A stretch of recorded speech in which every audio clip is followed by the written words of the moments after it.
Hola, en este nuevo vídeo vamos a ver las reglas gramaticales y para eso necesitamos tener una idea de cómo se clasifican las palabras. Todas las palabras se clasifican en estos nueve tipos que los tenemos aquí, y no es necesario memorizarlos, pero sí es necesario tener una idea de si una palabra es un adjetivo, un nombre, etcétera, porque las reglas de la gramática aplican a determinados tipos. Es decir, que hay reglas para los determinantes, reglas para los pronombres, reglas para las preposiciones, etcétera. Necesitamos saber también que las palabras se pueden clasificar también en palabras gramaticales o palabras no gramaticales.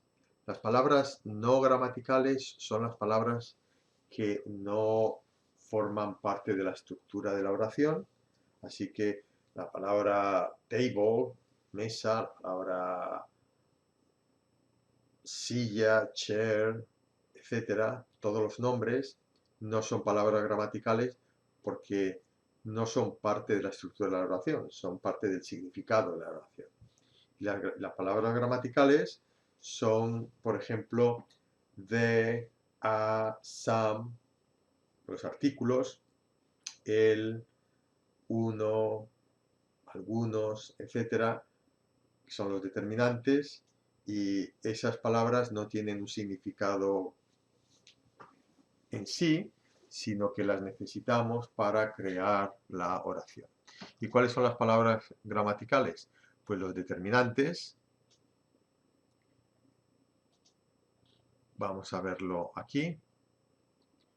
Los determinantes como de, a, an, etcétera, son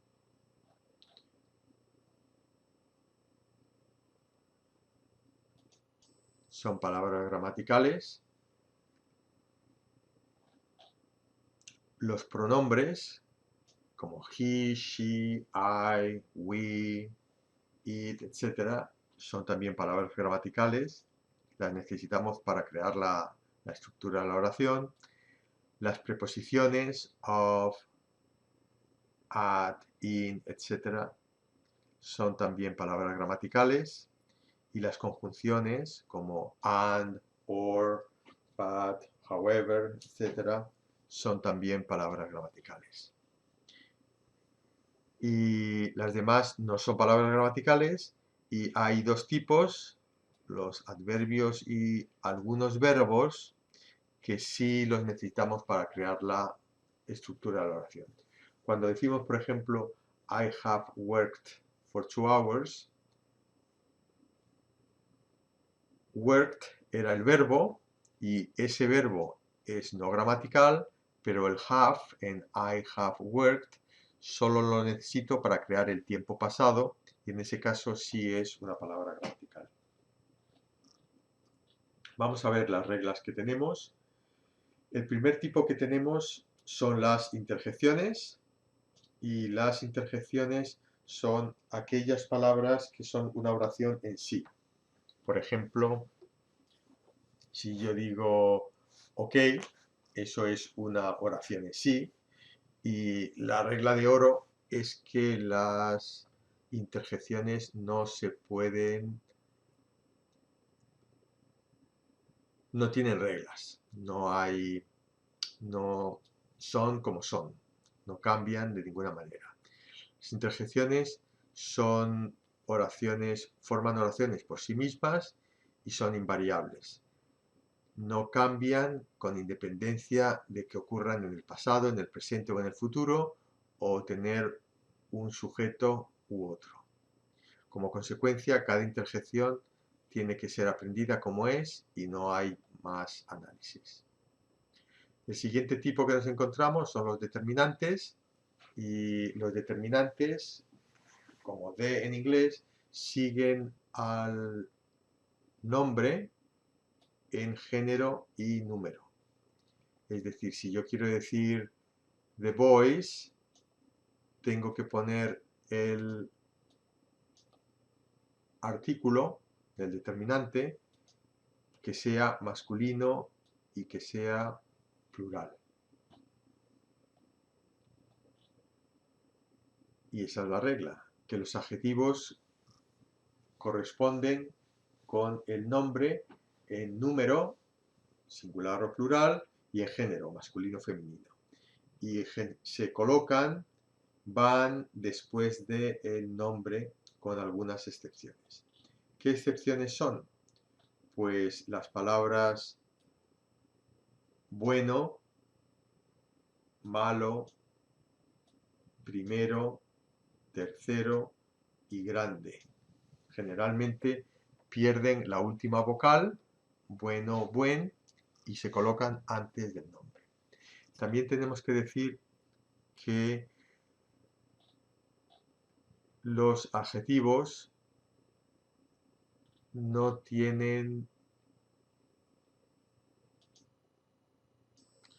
pueden formar, los nombres no pueden formar adjetivos.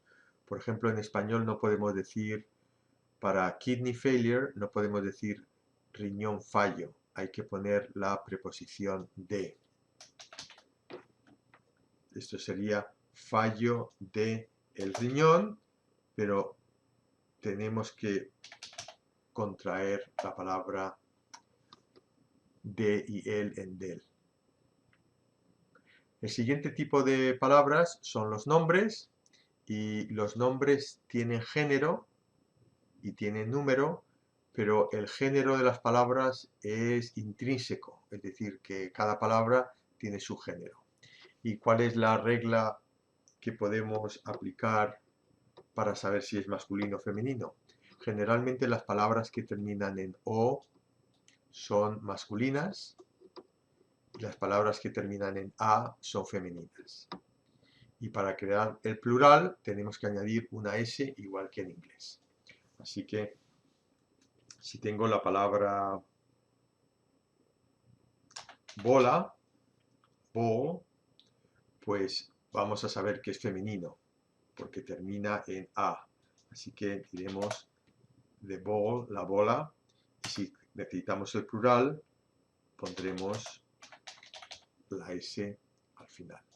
Hay muchas palabras que no terminan en o y en a, entonces hay que memorizarlas como son, como papel, paper, no termina en o en a, así que tenemos que saber que es el papel, es masculino. El siguiente tipo de palabras son los pronombres. Son palabras que sustituyen al nombre. Aquí los tenemos en inglés y aquí los tenemos en español. Y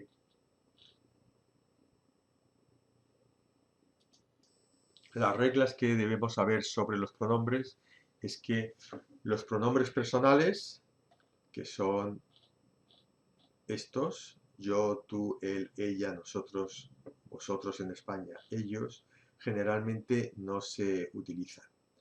Así que para decir I am at home, yo generalmente no digo yo estoy en casa, simplemente digo estoy en casa porque la información de yo ya está en el verbo.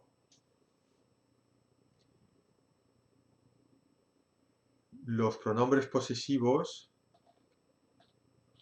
que los tenemos aquí, mío, tuyo, mine, your, etc., funcionan igual que en inglés. Y los reflexivos y los pronombres objeto, que serían en inglés me, you, him, her, it, us, you, them, aquí los tenemos en español, generalmente van antes del verbo. Los demás van igual que en inglés.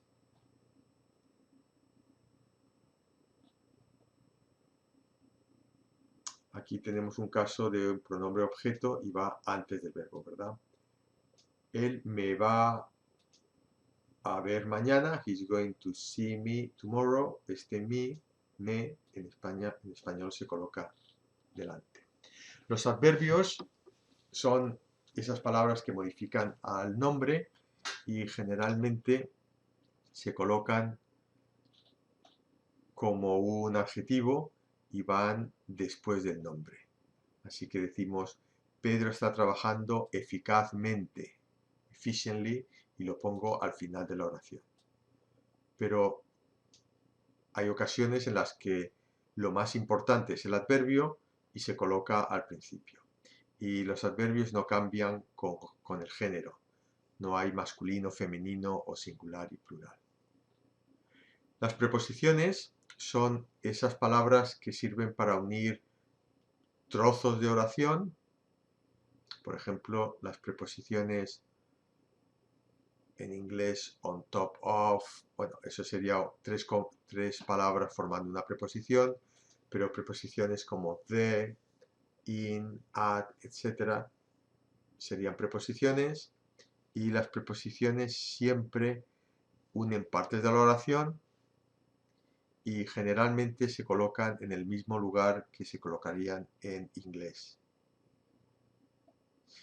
La única diferencia es que en inglés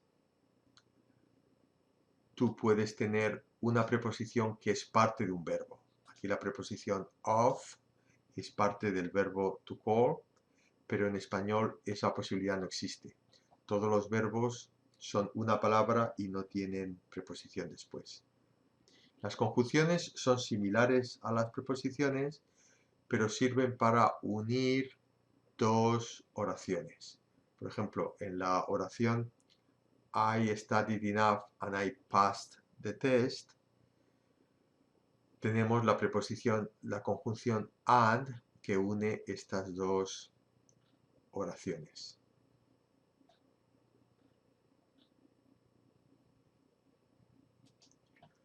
Los verbos son el núcleo de la oración, es la parte más importante de la oración y es también en español la más difícil porque tiene mucha variabilidad. Hay verbos que son regulares y hay verbos que son irregulares. Pero como regla de oro, para comenzar con el español, tenemos que darnos cuenta de que el verbo en español tiene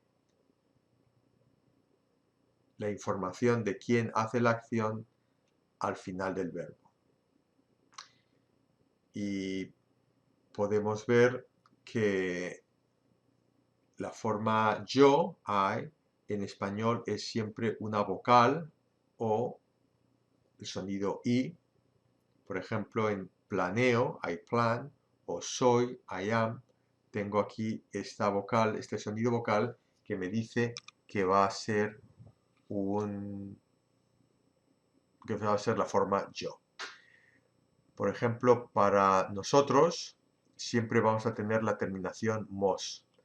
Así que en la palabra convencemos o convencemos, tenemos mos al final que nos dice que el pronombre es we, nosotros.